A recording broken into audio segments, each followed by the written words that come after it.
Parenting can be one of the most fulfilling and challenging experiences that a parent can go through. It involves dealing with a great amount of responsibility and requires parents to deal with the emotional ups and downs of their children. In this video, we'll talk about some challenges that I have faced over the last 10 years. Let's go.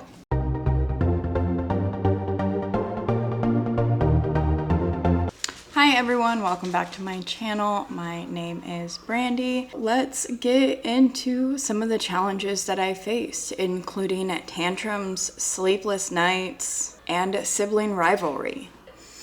In August, I will have an 11-year-old boy, a 4-year-old girl, and a 2.5-year-old boy. Tantrums are probably one of our biggest obstacles that we have to deal with.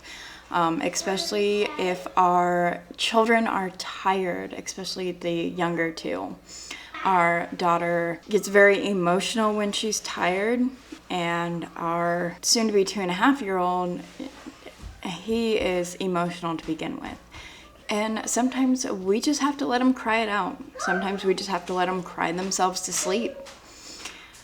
And that's okay. That's okay to do. Sometimes you can't, for lack of a better term, mother them or give them all of the love-ins to make them feel better. Sometimes during tantrums that aren't sleep related, we try and redirect them. If they're upset about something, we try and redirect them. We try and get them to laugh. We try and get them to giggle. Sometimes they're just hungry. So sometimes, are you hungry?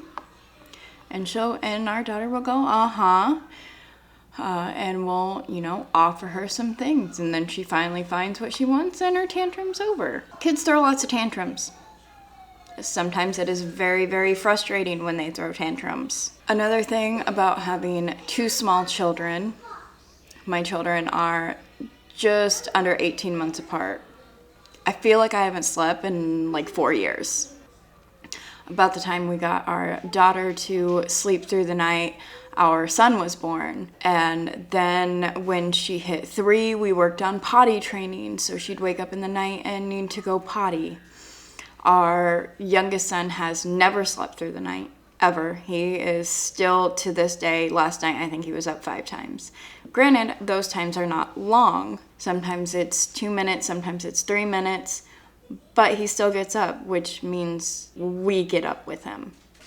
When they were younger, I had a basket, and especially during formula feeding, we would have a basket with roughly how many bottles they would need. I think when they were younger, they went through about 4 bottles during the nighttime feedings.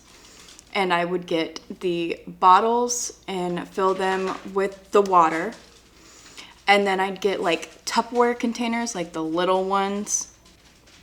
And I would fill it with however many scoops of formula they were doing, 2, 3, 4, however many formula needed to go with that amount of water. That way, in the middle of the night, I just grabbed a bottle, grabbed a Tupperware container, dumped them together, shook them, and I didn't have to worry about measuring. Also, our bedrooms are upstairs and our kitchen is downstairs. So it cut down on the amount of time that they were up during the night. I didn't have to turn a light on or anything to prepare the bottle. Along with the basket, we had diapers, an extra change of clothes, and we had wipes.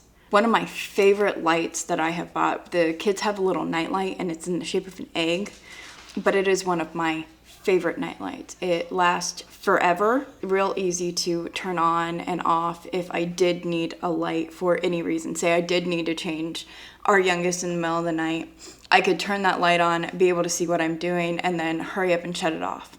It can go bright, it can go dim. We normally kept it on the lowest setting. That's one of my favorite lights, and we still use it to this day as a night light in their room. Kids are gonna fight. If you have more than one kid, your kids are gonna fight. Our kids fight over toys, all of them. They all play with the same toys. They all fight. We try and get a certain number of each thing, so the kids have the same thing sometimes, and they still fight over them.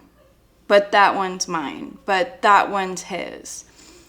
We bought him identical scooters. Our youngest boy ripped the sticker off of his. Now it is a big deal if Bubby is riding Sissy's scooter, because the one without the sticker is his and that one is hers. Yet they were supposed to be identical, but one doesn't have a sticker now, and it makes a huge difference. The kids fight with what's on the TV. One wants to watch something, one wants to watch something else. Somebody's gonna have to compromise, because we've only got the one TV. So sometimes Sissy will compromise with Bubby on what they want to watch. Sometimes it's, can he watch this for a little bit? And then sometimes she forgets she wanted to watch something else. Or she'll bring it up in 20 minutes or so and say, hey, Mommy, can we put this on now? And you just kind of got to compromise between the two of them. Say, one's going to do this for a little bit and one's going to do that for a little bit. Or we can watch this for a little bit and then we can watch this for a little bit later. Brushing our children's teeth has always been a struggle with our youngest, especially.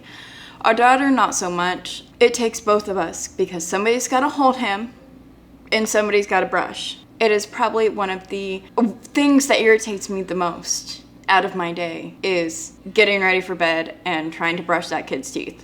It is the biggest struggle to do. So let's move on to their little personalities, because it's very interesting to watch your children turn into their own individual person. When my daughter was born, I bought a lot of stuff in pink. Well, before she was even born, I bought a lot of stuff in pink. As soon as I found out I was having a girl, I bought a whole bunch of stuff in pink, and butterflies and flowers. And then she got to the ability to talk and form sentences. And it turns out her favorite color was not pink. Her favorite color is blue. So after that, I stopped buying a whole bunch of pink stuff and started buying a whole bunch of blue stuff, because that is her favorite color. I remember the first time she told me she loves me too. Every morning when I leave for work, I tell my husband I love you, I give him a kiss, and when she was real little, he'd be holding her, and I'd give her a hug and give her a kiss, and I'd tell her I love you, and I remember her tiny little I love you too. And it was the sweetest thing ever. I became very emotional when my daughter was able to tell me that she loved me too. And it was just, it was so heartwarming to be able to hear that from my little girl. When, still to this day, I give, our oldest is usually off to school by the time I leave for work. So I tell him bye and I love you before he leaves for school. But as I'm leaving for work, I still go to the two littles, give them hugs and kisses, and then I go to my husband and give him a kiss. And I walk out the door, and we have a window over the couch, and the two kids will go running to the window to be able to wave bye-bye to me. And it's very heartwarming. They blow kisses, they wave bye-bye. My 2-year-old has just refused to talk. We know he can talk. He said, Mama, Dada, bye-bye, Papa. He says the little words, but he'll say them for a little bit and then he'll just not say words anymore. What has helped is he has started shaking his head. Do you want this? Uh-huh. Do you want that? Uh-uh. Which makes it a whole lot easier to try and figure out what this kid wants. Because when he's having a tantrum because he's hungry and we're trying to point at things in the cabinet, do you want this? Do you want this? And he's just screaming and we're trying to figure out what he wants. It's nice that he can show us that yes, he wants that, or no, he doesn't. Another interesting thing about my daughter is as she has gotten a little bit older, her imagination is starting to play out. She loves Spidey and his amazing friends. and there is an episode where there is a Wazzle Snook, big scary green monster from a movie that isn't, it's not real. But my daughter will be like, oh, what's that sound? Was it a Wazzle Snook? And so it's funny and cute to see her do this, but we also reassure her that those monsters are not real from those cartoons. So it's very interesting to see her imagination and also the things that she picks up. So now let's talk food. Our oldest son does not like pizza. He tries it every so often, but he does not like pizza. We don't know why. Sometime about when he was 4, he just decided he did not like pizza anymore. And still to this day, he doesn't know why he doesn't like pizza. He just tells us that he doesn't like pizza. When I am cooking, I do try and make something that they like. I try and cook things that they like, or that I know that they will eat at least one thing out of the meal. I do try and encourage my kids to try new foods, and sometimes that is bribing them with candy in order to try it. And that's okay if they don't like them. I mean, I'm not gonna force my kids to eat what they don't like. I do encourage them to try the food again later on, say like every 6 months or something if I cook it again. But I don't force them to try and eat foods that I know that they're not gonna eat. My son doesn't like broccoli, but he found out if he covers it in the Alfredo sauce and with a piece of chicken, it doesn't taste that bad. Parenting can be an emotional roller coaster, especially if you have multiple children. But if it's your first child, it can be extremely emotional for you and the child. It's important to know that you are not alone. Every parent has ups and downs. Every parent has felt very overwhelmed at times. I know the first night that we brought our youngest son home from the hospital, our daughter did not want anything to do with him. She didn't want even around, and that was extremely emotional for me. The next morning, she was a completely different person. She was getting me diapers, she was getting me wipes, she was trying to help me with bottles, she was giving him kisses. So it can be an extreme roller coaster for all members of the family, but try and stay positive and try to seek support if you have help or can get help from other family members, friends.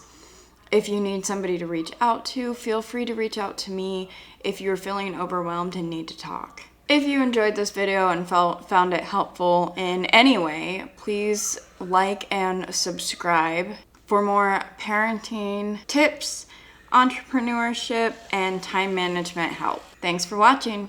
Bye.